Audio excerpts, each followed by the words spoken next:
Kif minn opinjoni personali jekk kibsa f'daqqa waħda qed jipprova juri li wieħed li jrid jirrispetta lil kulħadd. Għal dan il-President tal-Federazzjoni Kaċċaturi Nassaba Konservazzjonisti l-FKNK, Lukas Mikallef, b'reazzjoni għad-diskors li għamel id-Deputat Nazzjonalista tal-Establishment Albert Buttigieg, fejn qal li bħala partit iddiskuta u sar qbil li f'pajjiżna rridu nkunu rispettużi f'kollox u lejn kulħadd.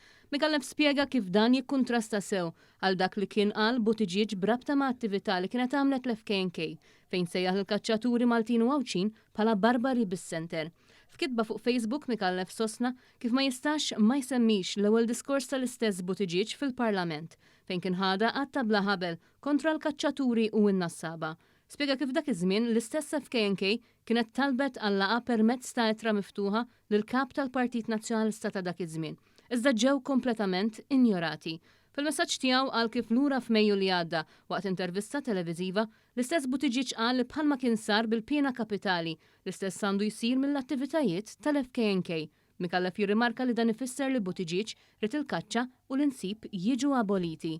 U temm jgħid kif fil-waqt li kulħadd għandu dritt li jopponi jew ma jaqbilx wieħed m'għandux jilagħba tal-qaddis.